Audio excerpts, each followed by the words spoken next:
গত July August মাসে ফ্যাসিবাদের বিরুদ্ধে ছাত্র শ্রমিক জনতার অভ্যুত্থানে নিহত সকল শহীদকে সবাইকে জানাচ্ছি আমার সশ্রদ্ধ সালাম ও গভীর শ্রদ্ধা। আরও স্মরণ করছি তাদের ফ্যাসিবাদী শক্তির বিরুদ্ধে লড়াই করে যারা আহত হয়েছে, পঙ্গুত্ব বরণ করেছে, চোখের দৃষ্টি হারিয়েছে, যারা 9 দফা নিয়ে দাঁড়িয়েছে, যারা 1 দফা নিয়ে দাঁড়িয়েছে, যারা দেশকে এক হিংস্র স্বৈরাচারের হাত থেকে বাঁচিয়েছে। কৃতজ্ঞ চিত্তে স্মরণ করছি আপনাদের ভাই বোনদের, আপনাদের সন্তানদের যারা এই বিপ্লবে অংশগ্রহণ করেছে। আমরা অন্তর্বর্তীকালীন সরকারের প্রথম 100 দিন অতিক্রম করলাম। আপনারা জানেন কি কঠিন এক পরিস্থিতিতে আমাদের দায়িত্ব গ্রহণ করতে হয়েছে। ছাত্র শ্রমিক জনতার অভূতপূর্ব গণ অভ্যুত্থানের পর ফ্যাসিস্ট সরকার প্রধান পালিয়ে গেলে দেশ সরকার শূন্য হয় সাময়িকভাবে। পুলিশ প্রশাসন এ সময় সম্পূর্ণ নিষ্ক্রিয় হয়ে পড়লে উদ্বেগজনক এক পরিস্থিতির সৃষ্টি হয়। স্বৈরশাসনে বিপর্যস্ত এই দেশকে আমাদের সবাইকে মিলে পুনর্গঠন করতে হচ্ছে। জুলাই আগস্ট বিপ্লবের পর আমরা এমন একটি দেশ হাতে পেয়েছি যার সর্বত্র ছিল বিশৃঙ্খলা। স্বৈরশাসন টিকিয়ে রাখতে আইন শৃঙ্খলা বাহিনীকে জনগণের মুখোমুখি দাঁড় করিয়ে দেওয়া হয়েছিল। বিপ্লব চলাকালে প্রায় 1,500 ছাত্র শ্রমিক জনতার শহীদে মৃত্যু হয়। আমাদের সরকার প্রতিটি মৃত্যুর তথ্য অত্যন্ত যত্নের সাথে জোগাড় করছে। এই বিপ্লবে আহত হয়েছে 19,931 জন। আহতদের জন্য ঢাকার 13টি হাসপাতাল সহ বিভিন্ন বিশেষায়িত হাসপাতালে চিকিৎসার ব্যবস্থা করা হয়েছে। প্রতিদিনই তালিকায় আরও নতুন নতুন শহীদের তথ্য যোগ হচ্ছে, যারা স্বৈরাচারের আক্রোশের শিকার হয়ে এই পৃথিবী ছেড়ে চলে গেছেন। প্রতিটি হত্যার বিচার আমরা করবই। জুলাই আগস্ট হত্যাকাণ্ডের বিচারের যে উদ্যোগ আমরা নিয়েছি তার কাজও বেশ ভালোভাবে এগিয়ে যাচ্ছে। পতিত স্বৈরাচার শেখ হাসিনাকেও আমরা ভারতের কাছ থেকে ফেরত চাইব। কেবল জুলাই আগস্ট হত্যাকাণ্ডই নয়, আমরা গত 15 বছরে সব অপকর্মের বিচার করব। অসংখ্য মানুষ গুম হয়েছে, খুন হয়েছে। এই সময় আমরা গুমের তদন্তে একটা কমিশন গঠন করেছি। কমিশন প্রধান আমাকে জানিয়েছেন অক্টোবর পর্যন্ত তারা 1600 গুমের তথ্য পেয়েছেন। তাদের ধারণা এই সংখ্যা 3,500 ছাড়িয়ে যাবে। অনেকেই কমিশনের কাছে গুমের অভিযোগ করতে ভয় পাচ্ছেন এই ভেবে যে অভিযুক্ত ব্যক্তিদের দ্বারা তারা আবার আক্রান্ত হতে পারেন, ক্ষতিগ্রস্ত হতে পারেন। আমি আপনাদের আশ্বস্ত করতে চাই, আপনারা দ্বিধাহীন চিত্তে কমিশনকে আপনাদের অভিযোগ জানান। কারো সাধ্য নাই আপনাদের গায়ে আবার হাত দেয়। গুম কমিশনের সদস্যদের কাছে ভুক্তভোগীদের যে বিবরণ আমরা পেয়েছি তা অত্যন্ত মর্মান্তিক। জুলাই আগস্টের বিপ্লবের পর ছাত্রছাত্রীরা শহর বন্দরের দেয়ালে দেয়ালে তাদের মনের কথা লিখেছে। তাদেরও আগে যারা গুমের শিকার হয়েছে প্রতিটি গোপন আস্তানার দেয়ালে দেয়ালে তারা লিখে গেছেন তাদের কষ্টের মর্মস্পর্শী বিবরণ। তাদের এইসব কষ্টের কথা শুনে আমাদের হৃদয় কেঁপে উঠেছে। এসবের সঙ্গে জড়িতদের আমরা বিচারের কাঠগড়ায় দাঁড় করাবই। অভিযুক্ত যত শক্তিশালী হোক, যে বাহিনীরই হোক, তাকে ছাড় দেওয়ার কোনো সুযোগ নেই। কেবল দেশে নয়, গুম, খুন ও জুলাই আগস্ট গণহত্যার সাথে জড়িতদের আমরা আন্তর্জাতিক আদালতেও বিচারের উদ্যোগ নিয়েছি। ইন্টারন্যাশনাল ক্রিমিনাল কোর্টের প্রধান কৌশলী করিম খানের সঙ্গে আমার এই ব্যাপারে ইতিমধ্যে কথা হয়েছে। আইন শৃঙ্খলা রক্ষাকারী বাহিনীগুলোর কোনো সদস্য কিংবা অন্য কেউ যাতে হত্যা, গুম সহ এই ধরনের কোনো অপরাধে জড়িয়ে পড়তে না পারে, এই জন্য আমরা গুম বিরোধী আন্তর্জাতিক সনদে স্বাক্ষর করেছি। আপনারা দেখেছেন জাতিসংঘের আন্তর্জাতিক মানবাধিকার বিষয়ক হাই কমিশনার ফলকার তুর্ক সম্প্রতি বাংলাদেশ সফর করেছেন। জাতিসংঘ জুলাই আগস্ট হত্যাকাণ্ডের তদন্তে আমাদের সহযোগিতার হাত বাড়িয়ে দিয়েছেন। ডিসেম্বর প্রথম সপ্তাহে তারা আমাদেরকে তাদের রিপোর্ট হস্তান্তর করার প্রতিশ্রুতি দিয়েছে। অতীতের গুমের ঘটনাগুলো তদন্ত কাজেও আমরা নিয়মিত তাদের সঙ্গে যোগাযোগ রক্ষা করে চলেছি। মানবাধিকার রক্ষায় সহযোগিতা করতে ঢাকায় তারা তাদের জনবল বাড়ানোর প্রস্তাব দিয়েছে। আমরা এই প্রস্তাব গ্রহণ করেছি। প্রিয় দেশবাসী, আমি আগেও জানিয়েছি, আবারও জানাচ্ছি, গণ অভ্যুত্থানে সকল শহীদদের পরিবারকে পুনর্বাসন করা হবে, একজনও বাদ যাবে না। সকল আহত শিক্ষার্থী, শ্রমিক, জনতার চিকিৎসার সম্পূর্ণ ব্যয় সরকার বহন করবে। আহতদের দীর্ঘমেয়াদী এবং ব্যয়বহুল চিকিৎসা এবং শহীদদের পরিবারের দেখাশোনার জন্য স্বাস্থ্য মন্ত্রণালয়ের নেতৃত্বে একটি পূর্ণাঙ্গ তালিকা প্রস্তুত করা হয়েছে। প্রতিটি শহীদ পরিবারকে সরকারের পক্ষ থেকে 30 লক্ষ টাকা দেওয়া হচ্ছে। যারা বুলেটের আঘাতে তাদের দৃষ্টিশক্তি হারিয়েছেন, তাদের চিকিৎসার জন্য নেপাল থেকে কর্নিয়া আনার ব্যবস্থা করা হয়েছে এবং যাদের প্রয়োজন তাদেরকে সরকারের পক্ষ থেকে বিদেশে চিকিৎসার জন্য পাঠানো হচ্ছে। জুলাই অভ্যুত্থানের কোনো শহীদ এবং আহত ছাত্র, শ্রমিক চিকিৎসা সেবা এবং পুনর্বাসন পরিকল্পনা থেকে বাদ যাবে না। এটি অন্তর্বর্তীকালীন সরকারের অঙ্গীকার। এই গণ অভ্যুত্থানের শহীদের স্মৃতি ধরে রাখতে গঠিত জুলাই শহীদ স্মৃতি ফাউন্ডেশন বেশ পাকাপোক্তভাবে তাদের কাজ শুরু করেছে। এই ফাউন্ডেশনকে সরকার 100 কোটি টাকা অনুদান দিয়েছে। এছাড়াও জুলাই আগস্ট বিপ্লবে শহীদ পরিবারের পুনর্বাসন ও আহতদের সর্বোত্তম চিকিৎসা নিশ্চিত করার জন্য সমাজ কল্যাণ মন্ত্রণালয়ের পক্ষ থেকে $5 মিলিয়ন একটি বরাদ্দ প্রস্তাব অর্থনৈতিক সম্পর্ক বিভাগের মাধ্যমে বিশ্ব ব্যাংকে পাঠানো হয়েছে। পতিত স্বৈরাচার পুলিশকে দলীয় কর্মীর মতো ব্যবহার করেছে। বাধ্য হয়ে তাদের অনেকেই গণহত্যায় অংশ নিয়েছেন। খুবই স্বাভাবিক প্রতিক্রিয়া হিসেবে তারা জনরোষের শিকার হয়েছেন। এতে তাদের মনোবল অনেক কমে যায়। আমরা পুলিশের মনোবল ফিরিয়ে এনে তাদের আবার আইন শৃঙ্খলা রক্ষায় কাজে লাগানোর চেষ্টা করছি। এক্ষেত্রে অনেক দৃশ্যমান উন্নতিও হয়েছে। আইন শৃঙ্খলা রক্ষায় বাংলাদেশ সেনাবাহিনীকেও কিছু নির্বাহী ক্ষমতা দেওয়া হয়েছে, যা পরিস্থিতির দৃশ্যমান উন্নতিতে সহায়তা করেছে।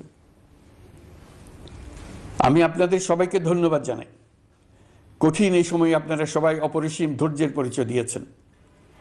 ধন্যবাদ জানাই দেশের রাজনৈতিক দলের নেতৃবৃন্দকে। তারা তাদের কর্মীদের শান্ত থাকার আহ্বান জানিয়েছেন। প্রতিশোধ স্পৃহায় লিপ্ত হয়ে কেউ যাতে হানাহানিতে জড়িয়ে না পড়ে সেই আহ্বান জানিয়েছেন। আপনাদের সবাই এই আহ্বানে সাড়া দিয়েছেন। ফেসিবাদী শক্তি ভয় দেখিয়েছিল তারা ক্ষমতা ছাড়লে দেশে লাখ লাখ লোক মারা পড়বে। টানা 7 দিন পুলিশ প্রশাসন সম্পূর্ণ নিষ্ক্রিয় থাকার পরও ব্যাপক আকারে সহিংসতা এড়ানো গেছে। আমরা যখন দায়িত্ব গ্রহণ করি, বাংলাদেশ তখন সম্পূর্ণ অরক্ষিত একটা দেশ। এই সময় ধর্মীয় সংখ্যালঘুদের মধ্যে অহেতুক আতঙ্ক ছড়ানোর চেষ্টা করা হয়েছে। কয়েকটি ক্ষেত্রে তারা সহিংসতারও শিকার হয়েছেন। কিন্তু এটা নিয়ে যেসব প্রচারণা হয়েছে তা ছিল সম্পূর্ণ অতিরঞ্জিত। অল্প যে সমস্ত সহিংসতার ঘটনা ঘটেছে তার মূল কারণ ছিল রাজনৈতিক। কিন্তু এইসব ঘটনাকে ধর্মীয় আবরণ দিয়ে বাংলাদেশকে নতুন করে অস্থিতি। আপনাদের সবার সহযোগিতায় আমরা দৃঢ়ভাবে এই পরিস্থিতি সামাল দিয়েছি। আমাদের দায়িত্ব গ্রহণের 2 মাসের মাথায় দেশে দুর্গাপূজা উদযাপিত হয়েছে প্রায় 32,000 পূজা মণ্ডপে। দুর্গাপূজা উপলক্ষে নির্বাহী আদেশে একদিন অতিরিক্ত ছুটি ঘোষণা করা হয়, যা উৎসবের আমেজকে অনেক গুণ বাড়িয়ে দেয়। দুর্গাপূজাকে ঘিরে আমরা ব্যাপক নিরাপত্তা প্রস্তুতি নিই, যার ফলে দেশের হিন্দু সম্প্রদায় নির্বিঘ্নে তাদের উৎসব পালন করেছে। আমরা দায়িত্বে আসার পর যে অল্প কিছু ক্ষেত্রে তারা সহিংসতার শিকার হয়েছেন, আমরা তার প্রতিটি ঘটনার তদন্ত করেছি। শুধু হিন্দু সম্প্রদায় নয়, দেশের কোনো মানুষই যাতে কোনো রকম সহিংসতার শিকার না হয় সেই জন্য আমরা যথাসাধ্য চেষ্টা করছি এবং সবসময় সে চেষ্টা করে যেতে থাকব। আপনারা জানেন, চলতি বছর বাংলাদেশের বিভিন্ন অঞ্চলে 6টি বন্যা হয়েছে। আপনাদের সবার সহযোগিতায় আমরা এই বন্যা মোকাবেলা করেছি। বাংলাদেশের দেশপ্রেমিক সশস্ত্র বাহিনী বন্যা মোকাবেলায় জনগণের সাথে কাঁধে কাঁধ মিলিয়ে কাজ করেছে। বন্যা মোকাবেলা ও বন্যা পরবর্তী পুনর্বাসনের লক্ষ্যে বিশ্বব্যাংকের $250 মিলিয়ন অনুদান এবং স্থানীয় অনুদানের মাধ্যমে 100 কোটি টাকারও বেশি অর্থ সংগ্রহ করা হয়েছে। বন্যার ফলে অনেক জায়গায় ফসলহানি হয়েছে, ব্যাহত হয়েছে পণ্য সরবরাহ শৃঙ্খল। বন্যা পরবর্তী সময়ে বাজারে শাকসবজি সহ নিত্য প্রয়োজনীয় পণ্যের দাম বেড়েছে, ফলে আপনাদের কষ্ট হয়েছে। নিত্যপণ্যের দাম সহনীয় পর্যায়ে রাখতে আমরা যথাসাধ্য চেষ্টা করছি। বাজারে ডিমের সরবরাহ বাড়ানোর জন্য আমরা 9.5 কোটি ডিম আমদানির অনুমতি দিয়েছি। এই জন্য প্রয়োজনীয় শুল্ক ছাড়ও দেওয়া হয়েছে। মধ্যস্বত্বভোগীদের দৌরাত্ম্য কমিয়ে ডিমের উৎপাদকরা যাতে সরাসরি বাজারে ডিম সরবরাহ করতে পারে সেই উদ্যোগও নেওয়া হয়েছে। মানুষ যাতে স্বল্প মূল্যে কৃষিপণ্য কিনতে পারে সেজন্য রাজধানী সহ বিভিন্ন স্পটে সরকারি কিছু পণ্য বিক্রি করা হচ্ছে। টিসিবির মাধ্যমে 1 কোটি নিম্ন আয়ের ফ্যামিলি কার্ডের মধ্যে 57 লাখকে স্মার্ট কার্ডে রূপান্তরিত করা হয়েছে। বন্যার ফলে চালের উৎপাদন ব্যাহত হওয়ায় চাল আমদানিতে শুল্ক ছাড় দেওয়া হয়েছে। আসন্ন রমজানে নিত্য প্রয়োজনীয় দ্রব্যের সরবরাহ এবং দাম যাতে স্বাভাবিক থাকে এই জন্য সরকারের বিভিন্ন কর্তৃপক্ষ ব্যবসায়ীদের সাথে নিয়মিত বৈঠক করে যাচ্ছে। দ্রব্যমূল্য নিয়ে আমাদের কোনো লুকোছাপা নেই। মূল্যস্ফীতির পূর্ণ তথ্য জনগণের সামনে তুলে ধরা হচ্ছে। মূল্যস্ফীতি রোধে উচ্চ সুদের হার নির্ধারণ সহ একাধিক নীতিগত সিদ্ধান্ত নেওয়া হয়েছে, যার মধ্যে রয়েছে শস্য আমদানিতে এলসি সীমা অপসারণ এবং সরবরাহ চেইন সংক্ষিপ্ত করা। সামান্য হলেও জ্বালানি তেলের মূল্য কমানো হয়েছে।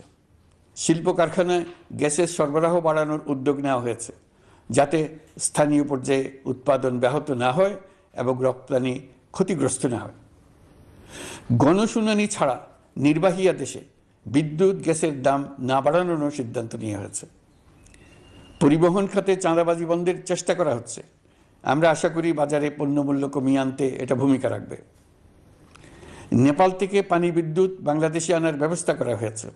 দৈনন্দিন রাষ্ট্র পরিচালনার পাশাপাশি আমাদের ভবিষ্যতের বাংলাদেশ বিনির্মাণের কথাও ভাবতে হচ্ছে।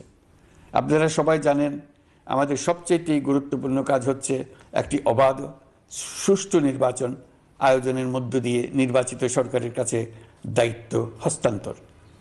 আমরা রাজনৈতিক দলগুলোর সঙ্গে আমাদের নিয়মিত যোগাযোগ অব্যাহত রেখেছি। বিভিন্ন ইস্যুতে তাদের মতামত নিয়ে যাচ্ছি। সরকারের সিদ্ধান্ত গ্রহণে এসব মতামত অনেকাংশে প্রতিফলিত হচ্ছে। চলমান সংস্কার প্রক্রিয়ায় তাদের প্রতিটি মতামত সক্রিয়ভাবে বিবেচনায় নেওয়া হচ্ছে। আমরা আশা করছি নির্ধারিত সময়ে ডিসেম্বর-জানুয়ারির মধ্যেই সংস্কার কমিশনগুলো তাদের সুপারিশমালা সরকারের কাছে পেশ করতে পারবে। তাদের সুপারিশ নিয়ে আমরা রাজনৈতিক দলগুলোর সঙ্গে ক্রমাগতভাবে আলোচনায় বসব। সকলের ঐক্যমত্যের ভিত্তিতেই আমরা সংস্কার প্রস্তাব চূড়ান্ত করব।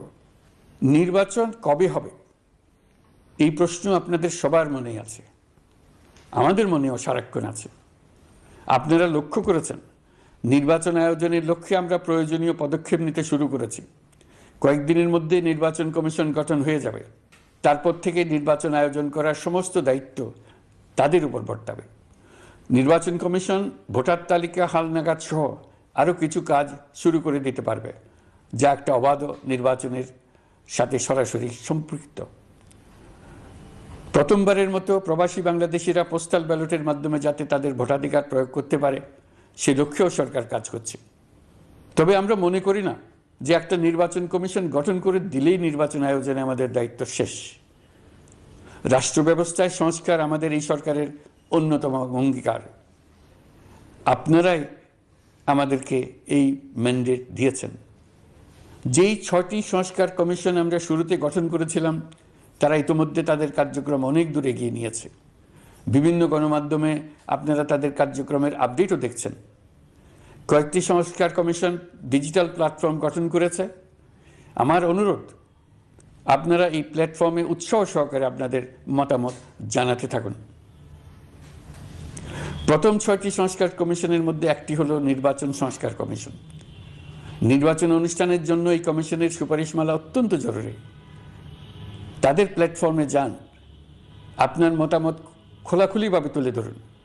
আপনি দেশের মালিক, আপনি বলে দিন আপনি কি চান, কিভাবে চান। নির্বাচন নিয়ে আপনাদের সকল বক্তব্য বিনা দ্বিধায় বলতে থাকুন। আপনার মনের কথা তুলে ধরুন। আমার অনুরোধ সংস্কারের কথাটাও একই সঙ্গে বলুন। সংস্কারকে পাশ কাটিয়ে যাবেন না। নির্বাচনের কথা বলার সঙ্গে নির্বাচন ও অন্যান্য ক্ষেত্রে সংস্কারের কথাটিও বলুন। সংস্কার হলো জাতির দীর্ঘমেয়াদী জীবনী শক্তি। সংস্কার জাতিকে বিশেষ করে আমাদের তরুণ তরুণীদের নতুন পৃথিবী সৃষ্টির সুযোগ দেবে। জাতিকে বঞ্চিত করবেন না। নির্বাচন আয়োজনে যে সংস্কার কমিশনের সুপারিশমালায় রাজনৈতিক দলসমূহ এবং দেশের সকল মানুষের মতামত অপরিহার্য, সেই কমিশন হলো সংবিধান সংস্কার কমিশন। এই সুপারিশমালার যে অংশ সকলের কাছে গ্রহণযোগ্য হবে তার ভিত্তিতে নির্বাচনী আইন সংশোধন করতে হবে। সমান্তরালভাবে ভোটার তালিকাও হালনাগাদ করার প্রক্রিয়া চলতে থাকবে।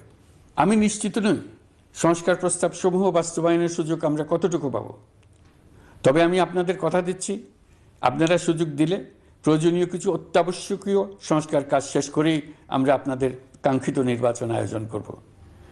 ততদিন পর্যন্ত আমি আপনাদের ধৈর্য ধারণ করার অনুরোধ করব। আমরা চাইব আমরা যেন এমন একটি নির্বাচন ব্যবস্থা সৃষ্টি করতে পারি যা যুগ যুগ ধরে অনুসরণ করা যাবে।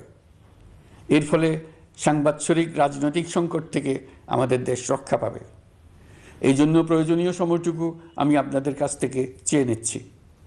নির্বাচনী সংস্কারের সিদ্ধান্ত হয়ে গেলে খুব দ্রুত আপনারা নির্বাচনের রোডম্যাপও পেয়ে যাবেন।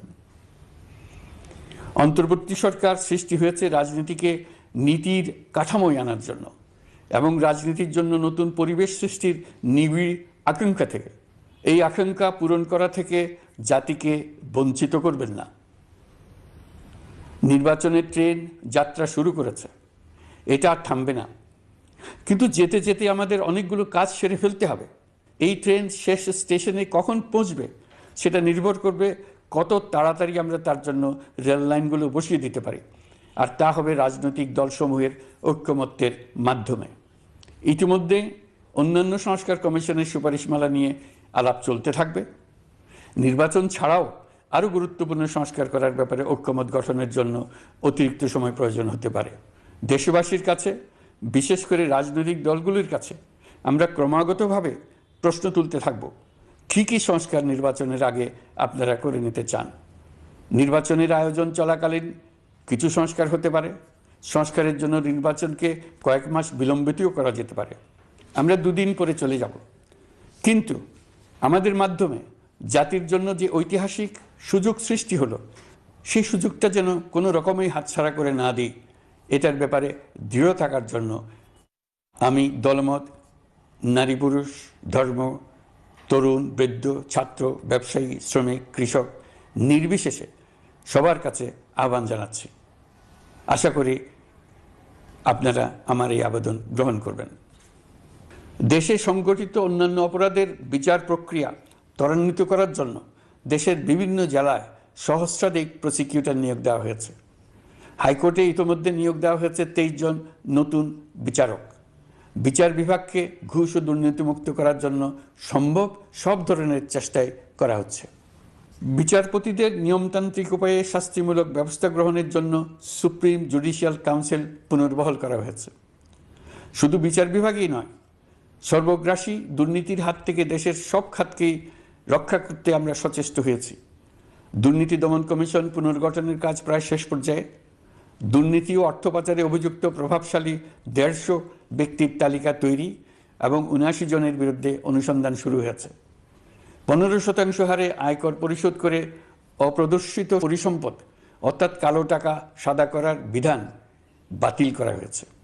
সরকারি কার্যক্রমকে গতিশীল করতে বিভিন্ন পর্যায়ের 19,084 জন কর্মকর্তা কর্মচারীকে পদোন্নতি, 13,429 জনকে বদলি এবং 12,636 জনের বিরুদ্ধে শাস্তিমূলক ব্যবস্থা গ্রহণ করা হয়েছে। সাংবিধানিক প্রতিষ্ঠান পাবলিক সার্ভিস কমিশন পুনর্গঠন করা হয়েছে। কুখ্যাত সাইবার সিকিউরিটি আইন বাতিলের নীতিগত সিদ্ধান্ত হয়েছে। এই আইনের অধীনে হওয়া যেসব মামলা মানুষের মত প্রকাশের অধিকারের সাথে সম্পর্কিত সেগুলো প্রত্যাহার করা হয়েছে। এছাড়াও 133টি আইন বিধিবিধান তৈরি ও সংশোধন করা হয়েছে। 353টি গুরুত্বপূর্ণ নীতি নির্ধারণী সিদ্ধান্ত গ্রহণ করা হয়েছে। ছাত্রছাত্রীদের দাবি মেনে ইতিমধ্যে সরকারি চাকরির বয়সসীমা 32-এ উন্নীত করা হয়েছে। আমরা জানি আমাদের কাছে আপনাদের আরও অনেক দাবি দেওয়া আছে। দীর্ঘদিনের অপশাসন, অত্যাচার, অনাচারের ফলে আপনাদের মনে অনেক ক্ষোভ পঞ্জীভূত হয়েছে। দেশে বাক স্বাধীনতা না থাকায় আমরা কেউ আমাদের মতামত, দাবি দাওয়া প্রকাশ করতে পারিনি। আমরা আপনাদের প্রতিটি দাবির প্রতি সহানুভূতিশীল। আমরা ধৈর্য সহকারে আপনাদের কথা শুনতে চাই, কিন্তু সেজন্য আপনারা সড়ক অবরোধ করে জনদুর্ভোগ সৃষ্টি করলে আমাদের সকলেরই অসুবিধা হয়। আমাদের একান্ত অনুরোধ, আপনারা নির্দিষ্ট চ্যানেল মেনটেন করে আপনাদের দাবি দেওয়া পেশ করবেন। আমাদের বৃহৎ রপ্তানি পণ্য গার্মেন্টস শিল্পে গত কিছুদিন ব্যাপক অস্থিরতা বিরাজ করছে। ফ্যাসিস্ট সরকারের সুবিধাভোগী বেশ কিছু গার্মেন্টস মালিক পালিয়ে যাওয়ায় শ্রমিকদের বেতন ভাতা নিয়ে অনিশ্চয়তা তৈরি হয়েছে।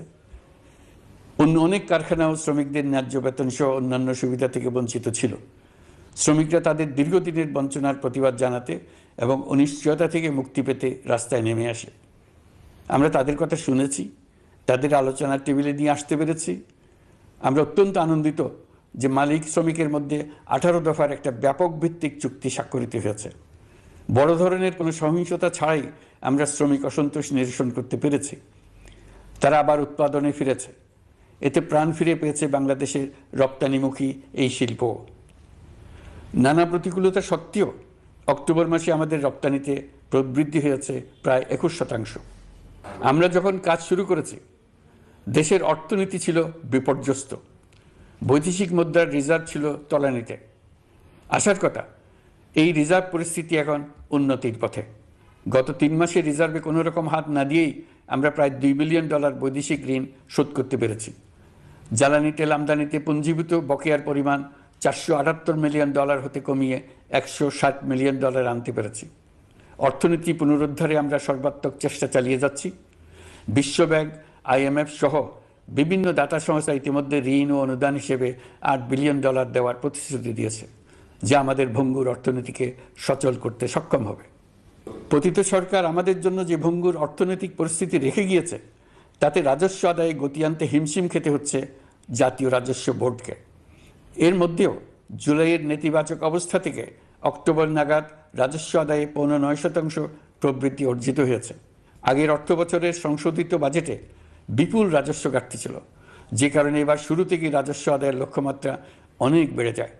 এর ফলে স্বৈরাচার পতনের পরবর্তী 3 মাসে 9.9% রাজস্ব বৃদ্ধির পরেও লক্ষ্যমাত্রার বিপরীতে 23%-এর বেশি ঘাটতি থেকে যায়। রাজস্ব আদায়ের গতি আনতে আমি এখন অনলাইনে আয়কর রিটার্ন জমা দিতে উৎসাহিত করছি। আন্তর্জাতিক সাহায্য সংস্থা, বিশ্বব্যাংক, IMF, UNDP ইত্যাদি প্রধানদের সঙ্গে আমার দীর্ঘ বৈঠক হয়েছে। তারাও বাংলাদেশকে নতুনভাবে এবং সর্বাত্মকভাবে সাহায্যের জন্য তাদের আগ্রহ ব্যক্ত করেছেন। চীনের পররাষ্ট্রমন্ত্রীর সঙ্গে একান্ত বৈঠকে চীনের পক্ষ থেকে যাবতীয় সাহায্যের আশ্বাস দিয়েছেন।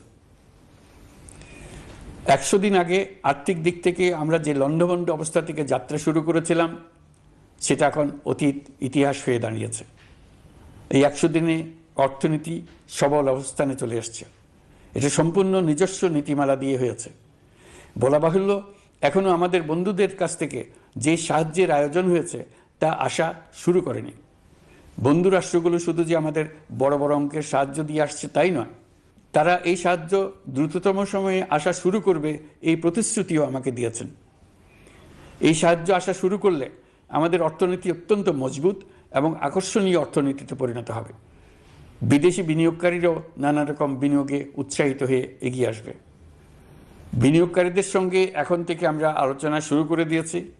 বিশ্বের রাষ্ট্রপুঞ্জের মজলিসে আমরা এখন সম্মানিত এবং প্রশংসিত দেশের অবস্থানে পৌঁছতে পেরেছি। এর কারণে পরাজিত শক্তি নানা কৌশল করেও তাদের দিকে দৃষ্টি আকর্ষণ করতে পারছে না। তারা নানা চেহারা নিয়ে আপনাদের প্রিয় পাত্র হওয়ার চেষ্টা করছে। পরাজিত শক্তির ষড়যন্ত্র থেকে। हेलो दोस्तों, नमस्कार। मैं आज आपको लोन मनी ऐप के बारे में बताने वाला हूं। दोस्तों, इस ऐप को मैं बहुत ही लंबे टाइम से यूज कर रहा हूं। दोस्तों, मैं हर एक পরাজিত শক্তির ষড়যন্ত্র থেকে নিজেকে মুক্ত রাখুন, দেশকে মুক্ত রাখুন। এই ব্যাপারে অনড় থাকুন। এমন কিছু করবেন না যা তাদেরকে উৎসাহিত করতে সাহায্য করে। তাদেরকে সকল দিক থেকে নিরাশ করুন। সেটা নিশ্চিত করতে পারলে আমাদের আর কোনো বিষয়ে সংশয় করার প্রয়োজন নেই। সরকারের পক্ষ থেকে আমি নিশ্চয়তা দিচ্ছি, সকল প্রকার সীমাবদ্ধতা সত্ত্বেও আমরা আপনাদেরকে একটা মজবুত অর্থনীতি দিয়ে যাব। ভবিষ্যতে চলার পথকে সহজগম্য করে যাব। নাগরিক অধিকারসমূহ নিশ্চিত করে যাব। বিপক্ষ শক্তি যত শক্তিশালী হোক, নাশকতার যত রকম উদ্ভট পরিকল্পনাই করুক, সব কিছু নস্যাৎ করার জন্য প্রস্তুত থাকুন। এবার যে মুক্তি আমরা অর্জন করেছি তা আমাদের কাছ থেকে কেউ যেন ছিনিয়ে নিতে না পারে, তার জন্য সর্বমুহূর্তে প্রস্তুত থাকুন। আপনারা জেনেছেন পতিত সরকার ও তার দোসররা প্রতি বছর দেশ থেকে 12 থেকে 15 বিলিয়ন ডলার পাচার করেছে। দুর্নীতি বিরোধী সংস্থা ট্রান্সপারেন্সি ইন্টারন্যাশনাল বাংলাদেশ সম্প্রতি এই তথ্য দিয়েছে। পাচার হয়ে যাওয়া এই অর্থ ফিরিয়ে আনার জন্য সম্ভব সকল ধরনের উদ্যোগ আমরা গ্রহণ করেছি। এই কাজে সফল হতে পারলে আমাদের অর্থনীতি আরও গতি পাবে। এই কাজে আমরা বিভিন্ন আন্তর্জাতিক সাহায্য সংস্থার সাহায্য দিচ্ছি। আমি ধন্যবাদ জানাতে চাই বিশ্ব নেতৃবৃন্দকেও। বাংলাদেশের এই সংকটময় সময়ে তারা প্রায় সবাই সহযোগিতার হাত বাড়িয়ে দিয়েছেন। আমি যখন সেপ্টেম্বরে জাতিসংঘের সাধারণ পরিষদের অধিবেশনে যোগ দিই, সে সময় মার্কিন যুক্তরাষ্ট্র, European Union, Canada, Italy, Holland, জাতিসংঘের মহাসচিব সহ বিশ্বের অনেক দেশের সরকার প্রধানের সঙ্গে আমার বৈঠক করার সুযোগ হয়। তারা স্বতঃস্ফূর্তভাবে আমাদের প্রতি সর্বাত্মক সহযোগিতা প্রদানের অঙ্গীকার ব্যক্ত করেছেন। নেপাল, মালদ্বীপ, পাকিস্তান সহ প্রতিবেশী বেশ কয়েকটি দেশের সরকার প্রধানের সঙ্গে আমার বৈঠক হয়েছে, যেখানে আমি সার্ককে পুনর্জীবিত করার কথা বলেছি। দেশে ফিরে আসার পর এইসব দেশের রাষ্ট্রদূতগণ যারা ঢাকায় আছেন স্বতঃপ্রবৃত্ত হয়ে আমার সঙ্গে দেখা করে তাদের সরকার প্রধানদের অঙ্গীকার পুনর্ব্যক্ত করে গেছেন। তারা সম্পূর্ণ নতুনভাবে আমাদের জন্য সহায়তার নতুন ছক তৈরি করার কাজ শুরু করেছেন। যেসব রাষ্ট্রদূত দিল্লিতে অফিস করেন তারা দিল্লি থেকে এসে দেখা করে গেছেন। ইউরোপিয়ান ইউনিয়নের 20 দেশের 20 জন রাষ্ট্রদূত দিল্লিতে থাকেন, 7 দেশের 7 রাষ্ট্রদূত ঢাকায় আছেন। দিল্লি থেকে একসঙ্গে 20 জন রাষ্ট্রদূত সহ মোট 27 রাষ্ট্রদূত সমবেতভাবে আমার সঙ্গে বৈঠক করার জন্য আগামী কয়েকদিনের মধ্যে ঢাকায় আসছেন। আগে কখনো ইউরোপিয়ান ইউনিয়নের 27 জন রাষ্ট্রদূত একত্র হয়ে সরকারের সঙ্গে আলোচনায় বসেনি। দিল্লি থেকে এই বিশাল সংখ্যক রাষ্ট্রদূত একসঙ্গে বৈঠক করার জন্য কোনোদিন আসেনি। এবার এই কাজটি করার পেছনে আছে ইউরোপিয়ান ইউনিয়নের সমর্থন প্রকাশ করা এবং অর্থনৈতিক ক্ষেত্রে উচ্চ পর্যায়ের সহযোগিতা গড়ে তোলা। ইতিমধ্যে আমার সঙ্গে দেখা করেছেন সৌদি আরব, সংযুক্ত আরব আমিরাত, ব্রাজিল, তুরস্ক, রাশিয়া, ফিনল্যান্ড, সিঙ্গাপুর, লিবিয়া সহ অনেক দেশের রাষ্ট্রদূত। দ্বিপাক্ষিক নানা সহযোগিতা সহ বাণিজ্য বিনিয়োগ বৃদ্ধির আশ্বাস তারা দিয়েছেন। আমরা প্রবাসী বাংলাদেশিদেরও বেসরকারি খাতে বিনিয়োগ করার জন্য আহ্বান জানাচ্ছি। বাংলাদেশের অর্থনৈতিক উন্নয়নে তরুণদের কর্মসংস্থানের মূলে রয়েছে বেসরকারি খাত। আমাদের বিনিয়োগ বোর্ডের নির্বাহী চেয়ারম্যান 2 শতাধিক বেসরকারি প্রতিষ্ঠানের প্রধান নির্বাহী, উদ্যোক্তা ও বিনিয়োগকারীর সঙ্গে পৃথক পৃথকভাবে বৈঠক করেছেন। নীতির ধারাবাহিকতার অভাব, সরকারি বেসরকারি পর্যায়ে মত বিনিময়ের অভাব, সরকারি অফিসের জটিল প্রক্রিয়া এবং সর্বোপরি দুর্নীতি বিদ্যমান বিনিয়োগকারীদের সমস্যায় ফেলেছে। বিনিয়োগকারীদের উদ্বেগ নিরসনে আমরা অনেকগুলো কাজ করেছি। ইতিমধ্যে সত্যিকারের ওয়ান স্টপ সার্ভিস চালু হয়েছে। বিনিয়োগ সংক্রান্ত চ্যালেঞ্জ সমাধানে আন্তঃমন্ত্রণালয় কমিটি গঠন করা হয়েছে। বেসরকারি খাতের উপদেষ্টা কাউন্সিল ও ডিজিটালাইজেশনের মাধ্যমে সরকারি অফিসে না এসে প্রয়োজনীয় কর্মসম্পাদনের পদক্ষেপ নেওয়া হয়েছে। বিনিয়োগ উন্নয়ন সংস্থা আমাদের অগ্রগতির বিষয়ে সবাইকে মাসিক ভিত্তিতে আপডেট করে যাচ্ছে। আমরা প্রবাসীদের কল্যাণে কাজ করছি। আমার অনুরোধে সংযুক্ত আরব আমিরাত সাজাপ্রাপ্ত 57 জন সহ অন্যান্য বাংলাদেশিকে মুক্তি দিয়েছে। এইসব বাংলাদেশি যাবজ্জীবন কারাবাসের ঝুঁকি নিয়ে ফেসিবাদের বিপক্ষে প্রতিবাদ করেছিল। বাংলাদেশিরা এরকম প্রতিবাদ আরও অনেক দেশেই করেছেন। আমরা তাদের প্রতি কৃতজ্ঞ। কয়েকদিন আগে বাকুতে সংযুক্ত আরব আমিরাতের প্রেসিডেন্ট জনাব শেখ মোহাম্মদ বিন জায়েদ আল নাহিয়ানের সঙ্গে আমার কথা হয়েছে। তাকে বাংলাদেশের পক্ষ থেকে ধন্যবাদ জানিয়েছি। তিনি বলেছেন বাংলাদেশের জন্য যে কোনো সাহায্য লাগলে আমি যেন তাকে জানাই। প্রবাসীদের কল্যাণে আমাদের সরকার সম্ভব সব ধরনের উদ্যোগ গ্রহণ করে যাচ্ছে। আপনারা জানেন মালয়েশিয়ার প্রধানমন্ত্রী আনোয়ার ইব্রাহিম সম্প্রতি বাংলাদেশ সফর করেছেন। 18,000 বাংলাদেশি যারা সব ধরনের আনুষ্ঠানিকতা মেনে চলার পরেও স্বৈরাচারী সরকারের অব্যবস্থাপনার জন্য মালয়েশিয়া যেতে পারেন নাই, তিনি তাদের জন্য মালয়েশিয়ার দ্বার আবার উন্মুক্ত করার আশ্বাস দিয়েছেন। এই লক্ষ্যে আমরা কাজও শুরু করেছি। আপনারা জেনে থাকবেন মালয়েশিয়া আগামী বছর দক্ষিণ পূর্ব এশিয়ার আঞ্চলিক সহযোগিতা সংস্থা আসিয়ানের চেয়ারম্যানের দায়িত্ব নিতে যাচ্ছে। আমরা ইতিমধ্যে আসিয়ানের সদস্য পদের জন্য আবেদন করেছি। মালয়েশিয়ার প্রধানমন্ত্রী আমাদের আবেদন সক্রিয়ভাবে বিবেচনার আশ্বাস দিয়েছেন। একই ধরনের আশ্বাস আমরা পেয়েছি ইন্দোনেশিয়া থেকেও। ইন্দোনেশিয়ার পক্ষ থেকে সে দেশে রাষ্ট্রীয় সফরে যাওয়ার জন্য আমাকে অনুরোধ করেছে। সৌদি আরব সহ বিশ্বের আরও অনেক দেশ আমাদের সঙ্গে সহযোগিতা বৃদ্ধির প্রস্তাব দিয়েছে। প্রথমবারের মতো ওআইসি সদর দপ্তরে আমরা স্থায়ীভাবে রাষ্ট্রদূত নিয়োগ দিয়েছি। তুরস্কের রাষ্ট্রপতি রিসেপ তাইয়েপ এরদোগানের সাথে আগে আমার টেলিফোনে আলাপ হয়েছে। এবার COP29 সম্মেলনে গিয়ে তিনিও তার স্ত্রীর সঙ্গে অত্যন্ত অন্তরঙ্গ পরিবেশে আলোচনা হয়েছে। বাংলাদেশের প্রতি তার বিশেষ সমর্থনের কথা তিনি বারবার প্রকাশ করেছেন। তুরস্কের একটি বাণিজ্য প্রতিনিধি দল ইতিমধ্যে বাংলাদেশ সফর করেছে। তুরস্ক এদেশের সঙ্গে অর্থনৈতিক সম্পর্ক উন্নয়নের জন্য টার্কিশ ইনভেস্টমেন্ট অথরিটি বা তিকা একটি অফিস ঢাকায় স্থাপনের জন্য ঘোষণা দিয়েছে। এর মাধ্যমে তুরস্কের বিনিয়োগ ও বাণিজ্য বৃদ্ধির উদ্যোগ নেওয়া হবে। এ উদ্দেশ্যে চলতি মাসে একটি উচ্চ ক্ষমতা সম্পন্ন দল তুরস্ক থেকে বাংলাদেশে আসছেন। প্রিয় দেশবাসী, নতুন হজ প্যাকেজ ঘোষণা করা হয়েছে। তাতে হজের ব্যয় 1 লাখ টাকারও বেশি কমিয়ে আনা হয়েছে।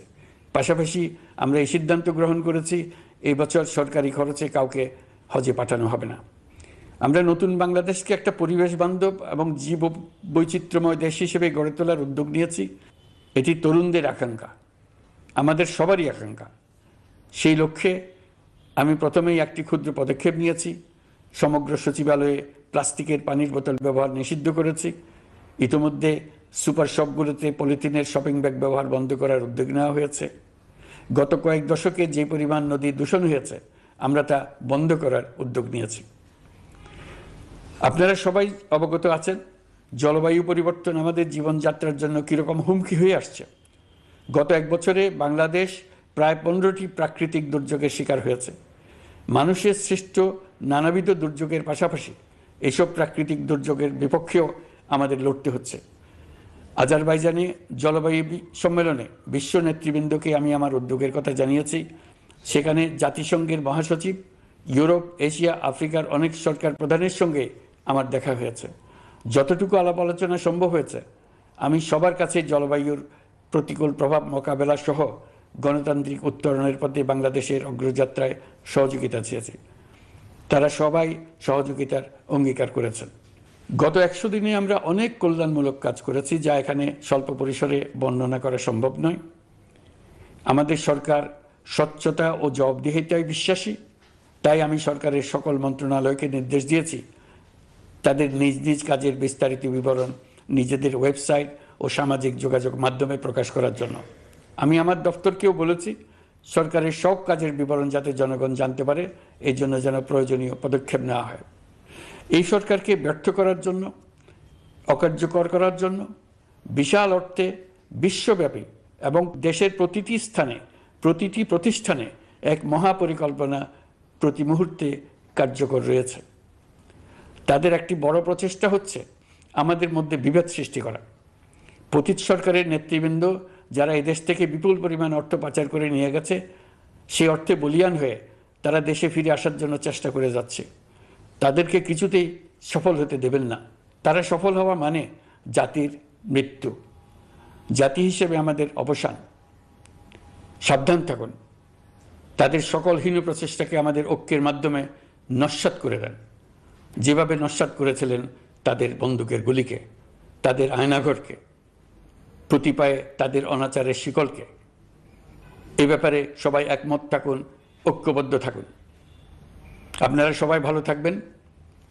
দেশের সকল শিশু, কিশোর কিশোরী, তরুণ তরুণী, ছাত্রছাত্রী, বয়স্ক, বৃদ্ধ, পুরুষ, মহিলা সবাইকে আমার সালাম জানাচ্ছি। আসসালামু আলাইকুম। মহান আল্লাহ আমাদের সহায় হন। খুদা হাফেজ।